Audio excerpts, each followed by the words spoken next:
PBA events. His best finish, 53rd in Rochester. Nice ball again from the anchor man. Well, if he keeps throwing it like that under pressure as he did right there, he won't be 53rd. He'll be up there in the hunt with the big guys. That was a great shot. I like his game. Nice and smooth. He's got good form. He's balanced at foul line. He's a big, strong guy, so he can create the ball speed he might need under circumstances where you have to throw it hard. That's a big plus in today's game with the bowling balls that they're using now. You have to be able to throw hard to be consistent. Smith is 2 for 2 so far. 3 for 3. Well, that's what we talked about. The strike in the ninth by Anthony Chapman when he crossed over was such a big one because it added that extra pinfall on because their anchor man struck out. And this could turn into a huge lead going into this 2-game total pin match, the second game. And remember, they will switch lanes, folks, so maybe one lane's a little easier than the other. We don't know that yet, but when they switch lanes, we'll find out what happens to the Brunswick Quantums when they go to lane 37 here, which could be a little better than 38. Well, Smith closes the door on this first game. Smith is perfect so far in the first game of the semifinals with 4 strikes. I said 37 and 8. It's 43 and 4. I'm close. I'm in the same building. Now the anchor man for Brunswick Quantums, Tim Mack.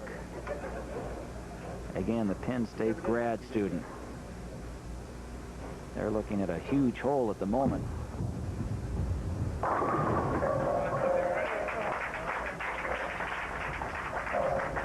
We often find, or you talk about they change lanes after this first game, we often find that's the key, is which team can adjust quicker to the new lane. No question. You know, and you know, it's sometimes a factor is the ball return itself.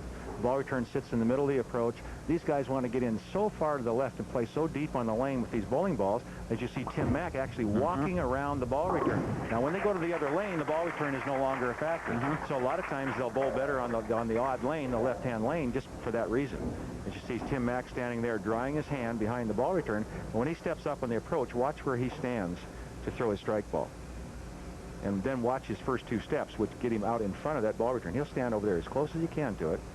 See here? He's almost touching. He's actually, his left hip is laying against the ball return. Now watch where he walks to. Clear out in front of the ball return. He didn't have to do that on the other lane. Yeah. A strike for Tim Mack as we wrap up our first game of the semifinal match. The team unsponsored with a big lead at the moment by 46. Mike Albee on bowling. Getting the right grip is really important for a good game. Hey, Mike, here's a tip. The American Bowling Congress has teamed with Marine Midland Bank to offer a Gold MasterCard with a great 12.9% on transfer balances. Get a grip on your finances by using your line of credit checks. You get a free subscription to Bowling Magazine, and you'll support the ABC every time you use your card. That's a great tip. Thanks, Mike. Hey, get your own card. The ABC MasterCard. You're a winner, and you deserve recognition. In sanctioned leagues and tournaments, 2 million awards are handed out each year by the national governing bodies of bowling, the American Bowling Congress, the Women's International Bowling Congress, and the Young American Bowling Alliance. But your membership card entitles sanctioned league bowlers to more than the awards program. There's more than $1 million each for college scholarships and veterans hospitals, bowlers supporting their communities. Every member has a chance to compete in thousands of special events, locally, nationally, and internationally. Sanctioned leagues also provide for the standardization of rules and supplies. Plus, league prize money is bonded. Equipment testing and research helps advance the sport. Your membership card does all that. And every lane is inspected annually by local association volunteers. In short, everything runs smoother, and sanctioned leagues are a lot more fun. So have more fun and help shape the future of bowling by making sure your league is sanctioned by the national governing bodies, the ABC, WIBC, or YABA. Second game of our semifinal match, number 2, Brunswick Quantums will start things off. Remember, they've switched lanes, so they are now in lane 43, and they're in a big hole. They're down by 46 at the moment, losing that first game 203-157. Chris Soule lead off on the other lane. Well, you can believe while we were away, there was a big pep talk going on between the members of the Brunswick team off to the side over there, while the team from the unsponsored, I guess you got to call them team unsponsored, they were over here just having a glass of water, having a good time, nice and relaxed. But the Brunswick Quantums are kind of mad at each other. They're over there having come on, you guys, let's get it going. You can see the expressions on their faces are kind of sour and down, but Team Unknown, they're all pumped up. They're having a good time, and that's what it's all about. They're relaxed. That's the right attitude to have, and that's what they had before the telecast. You know, and Bob, I really feel that comes from the fact, here's an interesting occupation, police officer. It comes from the fact that they bowl league together. You know, they're comfortable in each other's games and comfortable being around each other. They're friends. So there's no animosity. Hey, you made a bad shot, you bum, or anything like that. It's just, let's go have some fun. Sure. Baby split, 310. The idea here, obviously, to cross lane, go cross lane with the ball, fit it between the two pins. And you can see he just picks up his strike ball, and here we go. Looks pretty confident.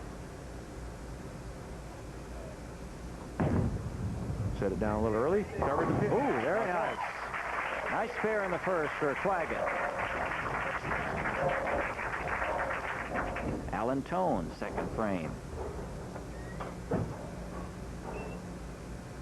And he's a producer. We have some interesting occupations here. Instead of seeing a lot of guys that are just that bowl for a living, things like that. I mean, we got guys that are students and they're producers, credit firm people, print broker. You know what a print broker is? I have no idea. That's a guy who goes out and he finds a job that somebody wants some printing done, and then he says to them, you pay me $100 or $200 to get the job done. The guy says, yeah. He says, okay, I'll go find somebody that'll pay me $300 to do it. So he makes $100, and he's happy. Everybody else is happy. He doesn't do any printing. He just has somebody else. He's a middleman.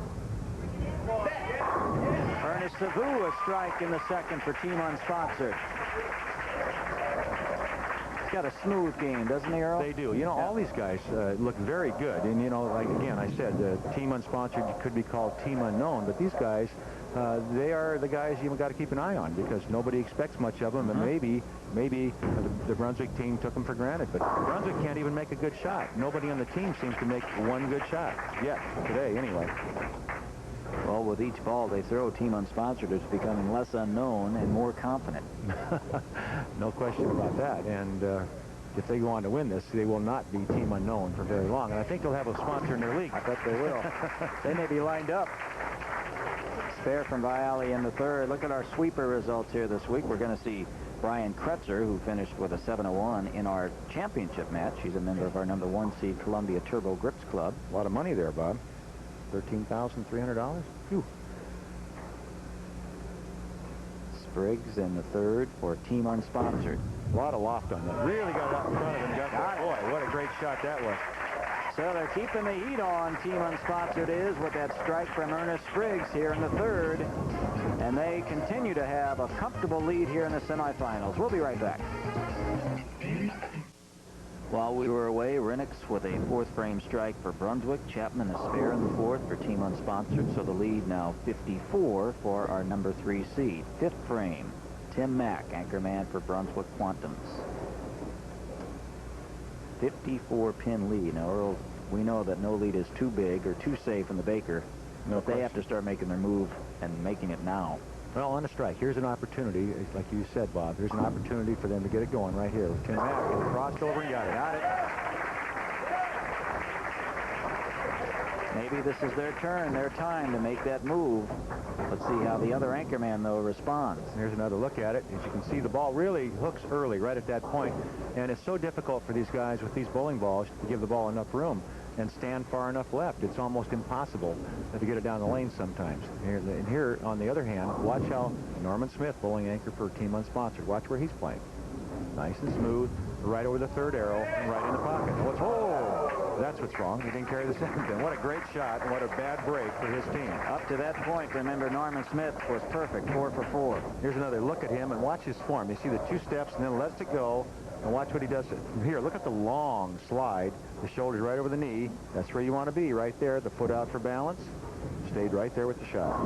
Does he, Earl, seem to drop it? And if so, how does that affect the shot? He doesn't drop it. He actually lofts it out in the lane a little bit. And what that does, it just gives it more back end. He's actually releasing the ball slightly on the upswing, and that just makes him get more back end with the ball. In other words, he makes the hook a little harder or hit a little harder. All right, the lead now down to 43. As we're coming down the home stretch in the semifinals, we'll see each bowler one more time. This is the 6th frame for Chris Soule. Down by 43, his club is. And another Another strike now for this club. First one for Sol. Well, they're starting to get a little pumped up. You know, in match play, this team, the Brunswick Quantums, were 7-3 in their 10 matches. And the team unsponsored, who are up now, were 5-5. So they didn't win a lot of matches, but they did stay close with pinfall. Big ball from Clagett here in the 6th. And he got the strike for team unsponsored. That shows you how big that 7-pin, that solid 7-pin by the anchorman was. So it's getting interesting, but team unsponsored still with a nice lead. We'll be right back. The lead for team unsponsored was at one point 56. Now it's been shaved to 33. And we're in the 7th frame of our final game of the semifinals. Brunswick Quantums, Alan Tone. Well, that was a big key shot for him, and they blinked first, you might say, and left the bucket. And not an easy spare. If he were to miss this match would basically be in complete control of team unsponsored. The Brunswick team right now is looking to say, you can see his reaction, Chris Sol. He says, come on now, pick this up. We really have to have this spare. Using a hard shell ball, going right at him. That's trouble. Oh, he got it. Wow, what a great shot. They really needed that to keep him in the match mentally also. If he makes an open there, another look at it, watch how close this comes to chopping. It just starts to hook right there. Just got some of that 4 and 5 pin. Almost fit between them. My. Well, on a strike, a chance to extend the lead. From the captain, Ernest Sevous. Nice and smooth, huh? Beautiful ball from Sevous. You know, I was talking to these guys earlier about, you know, their tournament. They don't play a lot of tournaments, but they really enjoy playing league together as you get another look at that last shot. And they're just a group of nice guys that are out to have a good time. And, hey, they're having a great time right now. The 47-pin lead, why not? Viale in the 8th. Well, this is exciting, and it's an exceptional situation. Going back to tournament experience on being able to adjust to varying lane conditions. Big advantage to Brunswick Quantum's team because they've all been here many times. They know all about varying lane conditions. They know about the ABC conditions. Whereas the team unsponsored, they've only played in one of these once before. So, you know, they don't have a lot of experience in this. But again, it comes back to, hey, if you got a team of guys that bowl league together all the time, you know each other's games, you know how they react, how you're going to react to the changing lane conditions. You can help each other, talk to each other. That's a big plus. Now, is it too early now, Earl, for this team, our number 3 seed, to start looking ahead to the championship match? No, I don't think they're looking ahead, do you? Honestly, I think they're just looking at, hey, we're having a good time. Let's keep throwing strikes if we can. And there's a problem. There's a washout. 1, 2, 4, and, excuse me, the 1, 3, 6, 7. And the left-hander is going to have to hit the right-hand side of the head pin, slide the head pin across into the 7. He's going to use the strike ball. Just move a little bit off the strike line, and you can see where he wants it to go, between the 1 and the 3 right there on the right. You just move his feet to the left a little bit, use his strike line, try to hook across it, hook too much. All right, the open then in the 8th frame for team unsponsored. Look at our schedule upcoming. We go to Orange, California, November 18th and 19th, the Regal Lanes, and then to St. Louis, Tropicana Lanes in December, also in December 9th and 10th, Greeley, Colorado, and the Seminole Lanes in Seminole, Florida, January 6th and 7th. Warren Rennox, 9th frame. That was a must-do. Without that one, they had no chance, basically. Remember, this year, Earl, we have 6 women's events, beginning at the Fountain Bowl in Fountain Valley, California, November 18th and 19th, then down to Sunshine Lanes in early January, to Las Vegas, January 20th, 21st, and Expo Bowl in Indianapolis. Now the spare shot in the 9th from Rennox gets the spare for Brunswick Quantums. Would you like to enter? We'd love to have you. Call the American Bowling Congress. Ask for Tom Bodeker, 414-423-3415. Call early, though, because they fill up quick. You know, the ladies don't have to just wait for those 6 ladies events. They can put a team in with these guys, and we've seen a lot of them do it, and they bowl extremely well. Well, again, as we saw this week with Kimball Cameron. Right. Chapman in the 9th for team unsponsored, on their way to a championship showdown with our number 1 seed, Columbia Turbo Grips. So the team that nobody knew about, nobody heard of, now 1 game away from a trip to the Grand Champion. Well, they've got it won now. They don't have to worry about it anymore. It's just, it's over with. Everybody knows it, including Tim Mack, who's getting ready to finish out the 10th frame for his team.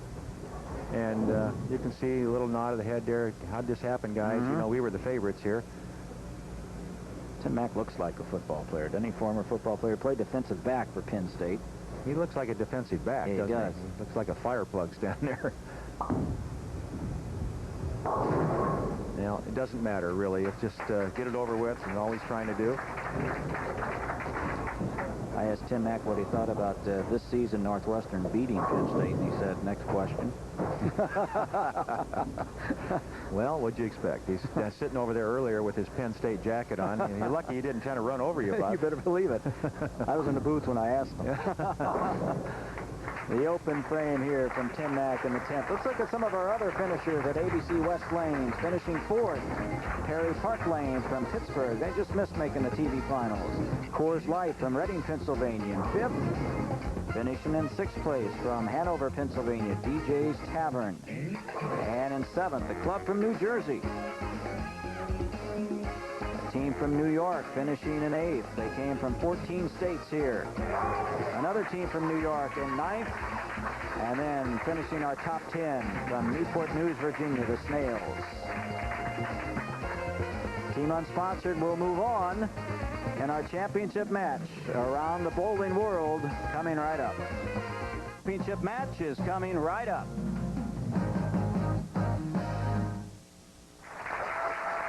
Team unsponsored, our number 3 seed, winning our semifinal match over Brunswick Quantum's 402-345. That's a 57-pin victory, and now they take on our number 1 seed, Columbia Turbo Grips, for the championship.